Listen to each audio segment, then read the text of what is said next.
Hey everybody, welcome back to Virtual Tacos Mode here for our Feel Good Friday. Today we're going to be talking a little bit about magicians. But the specific thing about magicians that we're going to be talking about is how magicians usually don't give away their secrets.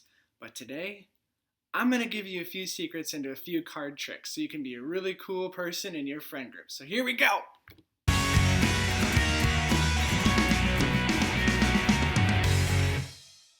So I'm sure some of you have found yourselves in positions where you're with a group of friends, you have a deck of cards, and someone is doing a really cool card trick.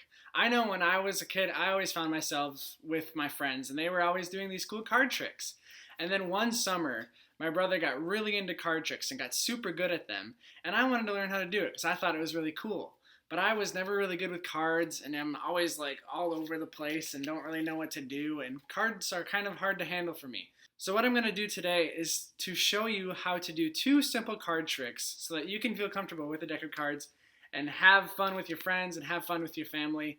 And I'm going to give you the insight into how to do them so that you don't have to worry about doing them. So I'm going to basically do them for you, like perform the card trick for you, and then I will go through and teach you so that you can do a really cool card trick for your friends and your family. So here we go. So this first trick I'm going to do is I'm going to ask you to pick a card. So I need you to pick a card, any card, any card. So we're going to pick this middle card. It's going to be this card right here. Everybody see that card? Now I don't know this card. So what I'm going to do now is I'm going to fold back up this deck. We're going to place your card on the top of the deck. Now what's going to happen is I'm going to cut the deck and put it in the middle. So now it's in the middle. I have no clue where it is, and I'm going to cut it again. So it's in the middle. I don't know where it is. So now what I'm going to do is I'm going to turn the deck over, and I'm going to go through, pile the cards down, and try to find your card. What I'm going to do is I'm going to pile them all down until I find your card at the end, and then we'll go searching for it.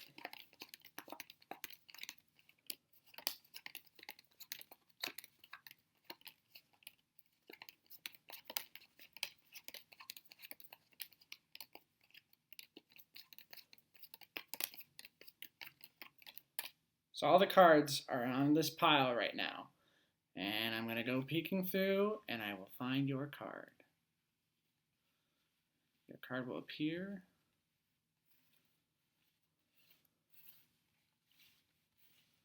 And was this your card? I was correct, this was your card. So, how did I do that? The first step in thinking about this card trick is that you don't have to be neat with it. Remember how I said I'm kind of a klutz when it comes to cards. I can't do a brazier or anything like that. So this one, you can really be sloppy. It doesn't really matter. And how you lay the cards down at the end, it can be however you want to do it. So it doesn't really have to be organized like a card trick usually is, which is good for me because I am not that great with cards. So that's just the first tip into this card trick. And now we're going to go into how we do the card trick. So here's how it works. You fan your cards out, and you tell the person to pick a card. So they pick a card. So here we have the 6 of clubs. And while they're looking at their card and thinking of it and trying to remember it, you are reorganizing your deck. And while you're doing that, you're going to take a peek at the bottom card. So for us, it's going to be the 10 of diamonds. Now, people don't usually look when you're doing the bottom of the when you're looking at the bottom of the deck because they're too busy focusing on looking at their card. So you can take a peek. Don't make it too obvious. Maybe kind of do like a side peek, like, oh, there it is, so that you know the bottom card. Now, when they put their 6 of clubs back on the top of the deck and you cut the deck, these two cards are going to be next to each other in the deck. And I'll show you what I mean. So, the king, or not the king, the 10 is going to come in the deck right before their cards. That's how you know when you're going through the deck that this is their card. So you're going to be laying these cards down. So let's say we get through the deck and we're laying them down. And all of a sudden you get to the card that you know was the bottom card, which is the 10 of diamonds. You know that the next card that you lay down is going to be that person's card. So then you continue to lay down the deck, knowing that the 6 of clubs is going to be their card. So you try not to hide it as much, but try to cover it up a little bit so that they're like, oh, maybe they don't know it yet. So then you can still see the card. So right now I know that the 6 of clubs is this middle card here in the deck. And then when I pull apart the deck, I eventually leave the 6 of clubs to be the last card, and that is the card. So that is how you do this trick.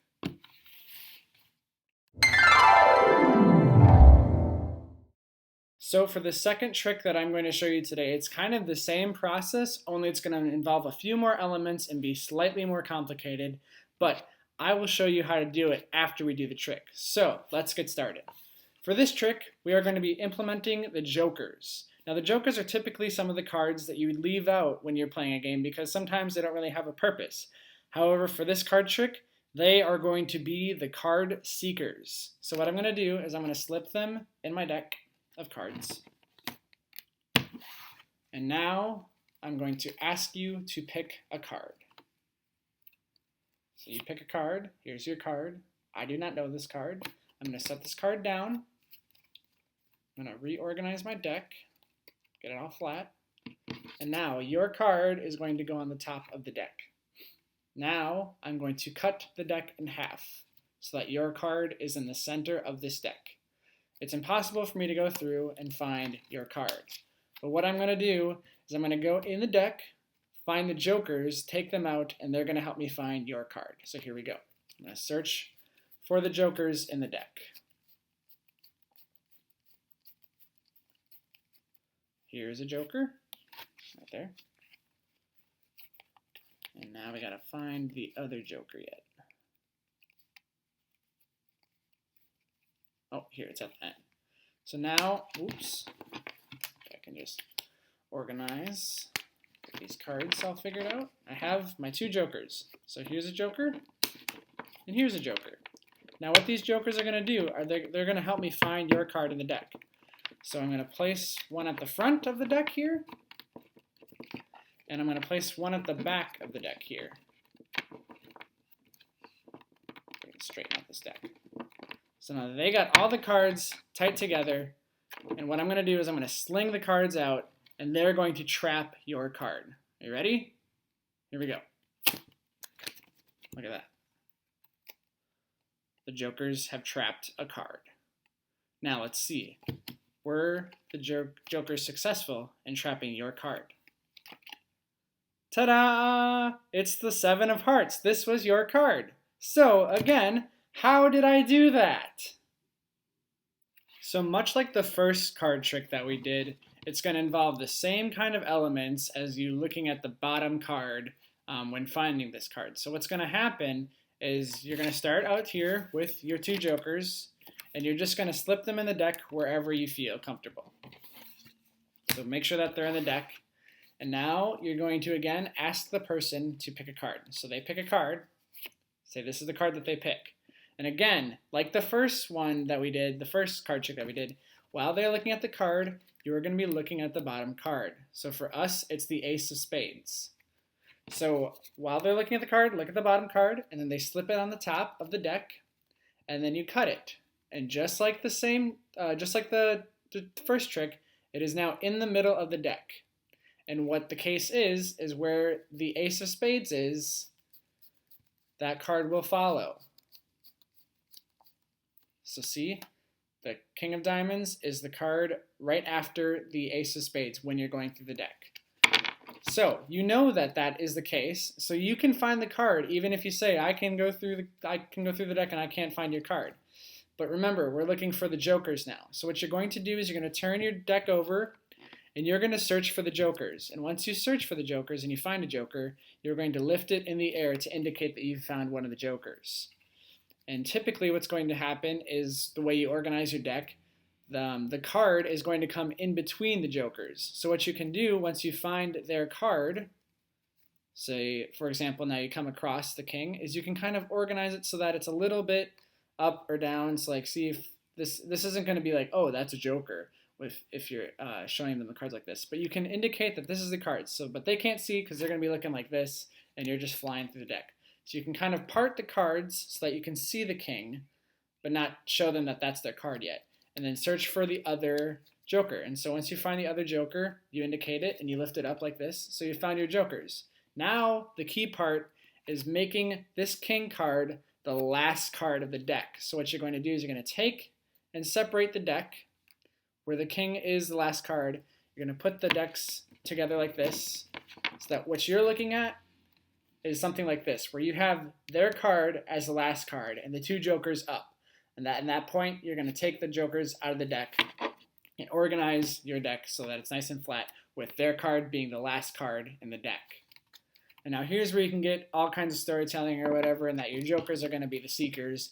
You're going to put 1 in the front, and then 1 is going to be staggered along the back, so that the deck looks like this. And then the back, it's going to look like this, where you have the back joker and then their card. So what you're going to do, and now this is the tricky part. This is where you need some kind of skill, if there is skill to this card trick. What you're going to need to do is you're going to need to take your thumb and be able to grip both of these cards. You want to have a good grip on both of them, so that when you sling your cards, you still are attached to this king and the joker. So it's this little action where you're going to sling, and you're going to, like, I don't know necessarily how to describe it, but you want to hold on to the joker, and the card that is theirs, while releasing the rest of them. So this is something that you can practice. What it's going to do is you're going to basically feel like you're squeezing out the deck. It sometimes works, it sometimes doesn't. It might not work for me here, we're going to find out. But this is how it works. So make sure you grip, you have this card too, and you're going to sling the rest of them, but you're going to keep this card so it's going to look like they trapped them. So here we go. See that? So I was able to maintain my grip on this one, and the rest of them I slung into this hand. So now everything else is in the deck, where your jokers and their card is right here. So it's like that. So there you have it, friends. There are 2 new card tricks for you that are very simple and that are very easy to pull off, even if you're not eloquent with your cards, and how I did. As you can see, I even messed up a little bit where I dropped my cards a little bit. But yeah, those are 2 card tricks that you can easily perform for your friends and family. Let me know if I was helpful in my description of how to do them, because sometimes I'm not really great with explaining. So if there are any issues that you have with how I explained it or how it is, let me know in the comments. Let me know by an email or a message, and I can help you figure out what I did poorly in explaining. But yeah, I hope you enjoy learning these 2 card tricks. I hope you enjoyed getting to know them, and I hope you enjoy performing them for people, because card tricks can be really fun, and they can be a big hit with all your friends and family. So I hope you have a great feel-good Friday, and I hope you go out and you perform some card tricks today. So I'll see you later. See you later next week and into the following weeks this summer. So have a good one.